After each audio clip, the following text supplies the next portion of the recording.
Waalaikumsalam warahmatullahi wabarakatuh. Selamat pagi semuanya, bagaimana kabarnya? Baik. Masuk semua? Jadi untuk pertemuan kali ini kita akan membahas mengenai profesi. Ada yang masih ingat kemarin kita belajar tentang apa? Monera ya. Ada yang masih ingat Monera itu apa?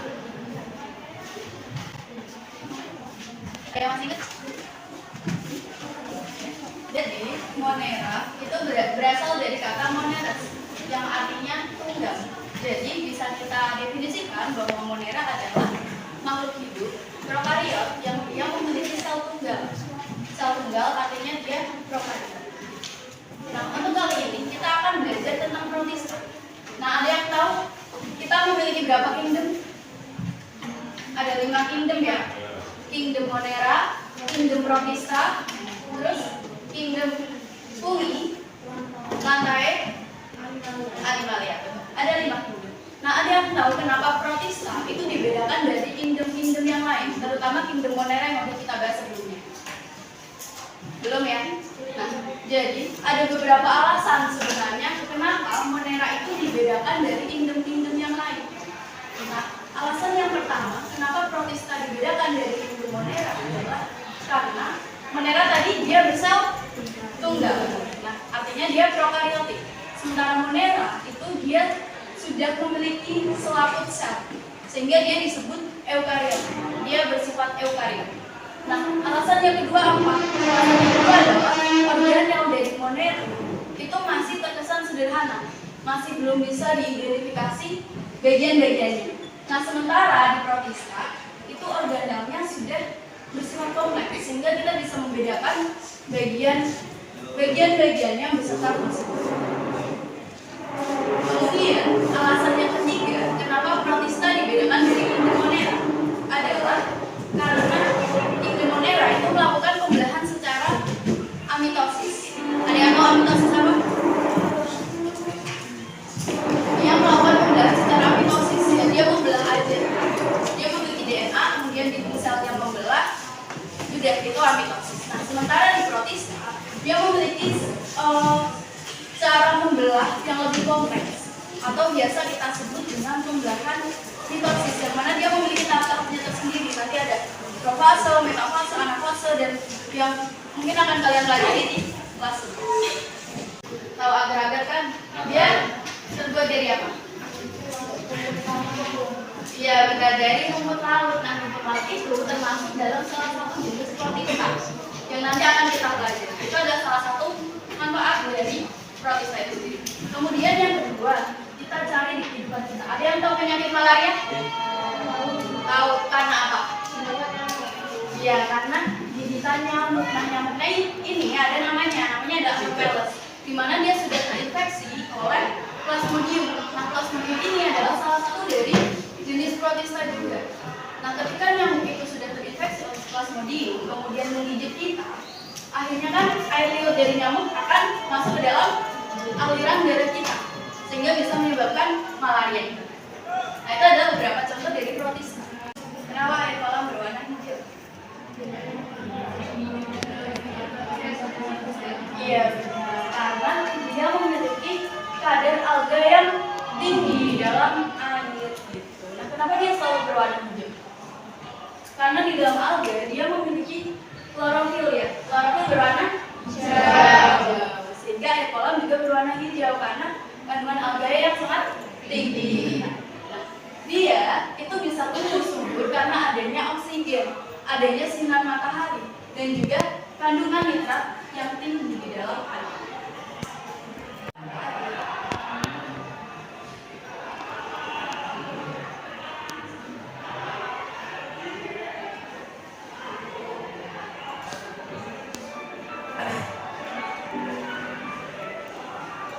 Di sampel airnya tadi, kemudian diamati dalam preparat. Diamati dengan mitosis. Nah, ternyata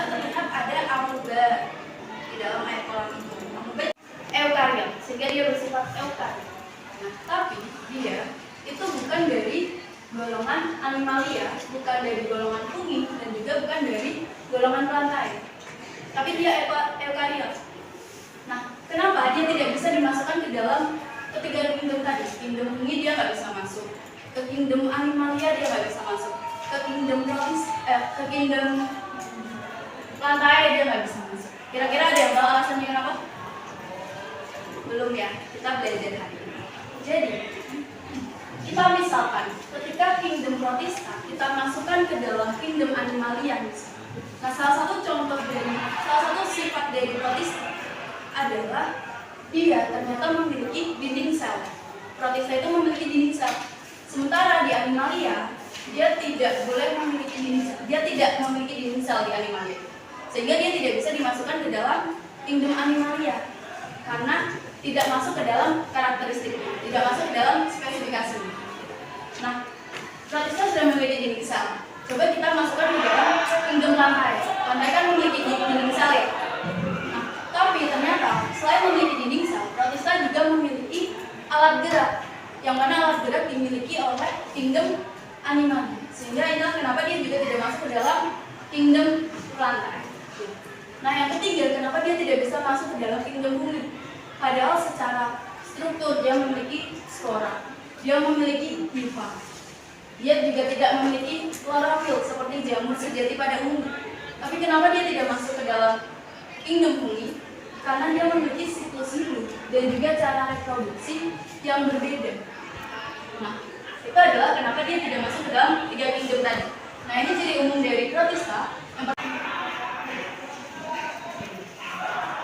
tadi kan dia tidak bisa masuk ke dalam kingdom fungi, kingdom plantae, kingdom animalia, dia juga tidak masuk. Tapi ternyata sifat-sifatnya kan hampir mirip ya, ciri-cirinya hampir mirip. Nah, inilah kenapa klasifikasi dari protista adalah ada yang mirip jamur, ada yang mirip tumbuhan atau biasa kita sebut algae, dan ada juga yang mirip hewan atau protozoa. Nah, di sini ini juga nanti dibagi lagi yang jamur.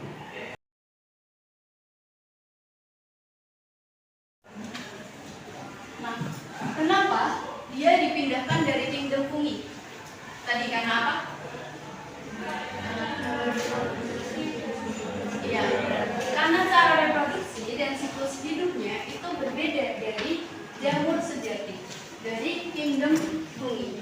Nah, kemudian ini adalah klasifikasi dari protista yang mirip jamur. Ada 3. Yang pertama kita bahas Oomycota.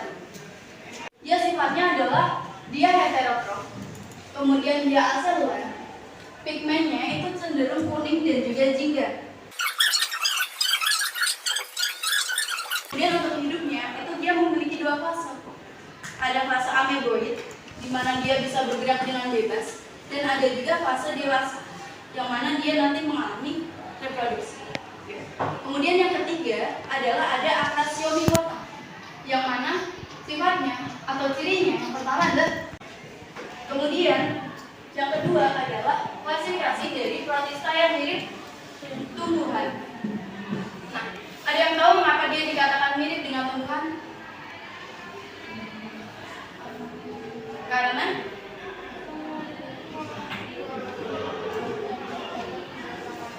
iya benar, karena dia memiliki klorofil, sehingga dia bisa membuat makanannya sendiri.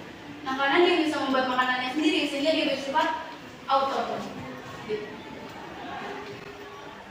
Dia juga bersifat eukariot karena memiliki dinding sel dan juga kloroplas seperti tumbuhan tadi. Jelas sampai sini? Nah, ini adalah dengan menggunakan kaki semua, atau dia bisa disebut dengan gerakan ameboid. Dari amoeba itu tadi, nama gerakannya adalah ameboid. Kemudian yang kedua adalah dia klasifikasinya adalah flagellata, di mana dia bergerak dengan flagel atau apa tadi namanya? Bulu candu. Nah, dia bergerak dengan flagel dengan berenang. Kemudian reproduksinya bisa secara asexual. Kemudian selanjutnya ada ciliata. Dia bergerak dengan cilia. Nama lainnya apa? Rambut getar.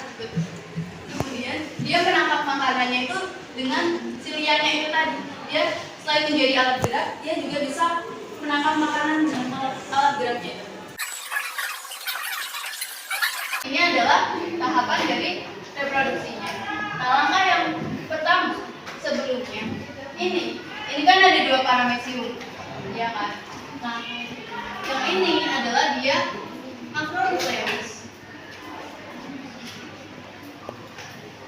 dan yang ini dia adalah mikronukleus. Jadi dia lebih kecil, namanya adalah mikronukleus, dan yang lebih besar ini dia namanya makronukleus. Tadi kita udah sempat singgung ya, yang mikronukleus itu dia memiliki materi genetik, sementara yang makronukleus dia untuk pertumbuhan dan juga perkembangan selnya. Nah, ini kan ada 2 paramecium, ya kan? Selanjutnya kedua paramecium ini dia akan saling menempel. Untuk melakukan reproduksi itu tadi, langkah pertamanya adalah dia akan saling menempel, kemudian dia melakukan reproduksi secara seksual. Nah, jadi di sini dia masih memiliki mikronukleus yang diploid. Kemudian dia mengalami pembelahan secara meiosis. Mikronukleusnya mengalami pembelahan secara meiosis, menghasilkan 4 mikronukleus. Dan makronukleusnya dia tetap masih atau ganggang, bisa menjadi fitoplankton di air dan juga penyusun karang. Kemudian dari Euglena viridis, paramecium sp, dan dia di dalam dia bisa menjadi parameter pencemaran air. Jadi ketika kita melihat air dan air tersebut tercemar, itu kita bisa mengukur bagaimana kandungan di air tersebut. Apakah ada euglenanya, ada parameciumnya, itu bisa diidentifikasi. Yakin? Akan mengajarkan KPD. Di sini ada 6 soal. Jadi ini nanti akan dibagi menjadi 6 kelompok.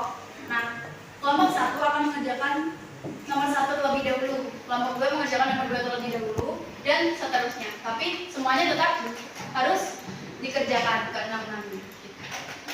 Bentuk kelompoknya mau berhitung apa gimana?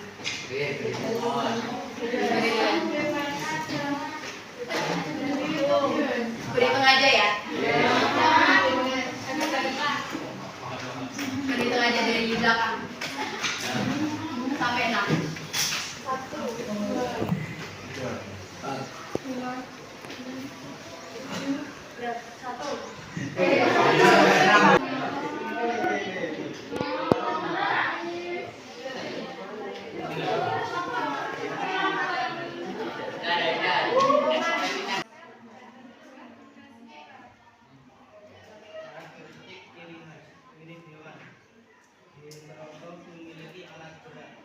Jadi adalah transfer bahkan dia memiliki nukleus ya. Kalau protista itu kan dia bersifat eukariot, dia memiliki sel inti, lapisan sel inti. Kemudian di dalam sel intinya, di dalam nukleusnya dia ada bahan genetiknya. Nah, tadi kan udah dicontohin tadi yang senjata itu tadi, dia memiliki bahan genetik, ya kan, dan dia bisa saling bertukar bahan genetiknya untuk melakukan reproduksi. Itu adalah genetik konjugasi. Ada yang mau bertanya?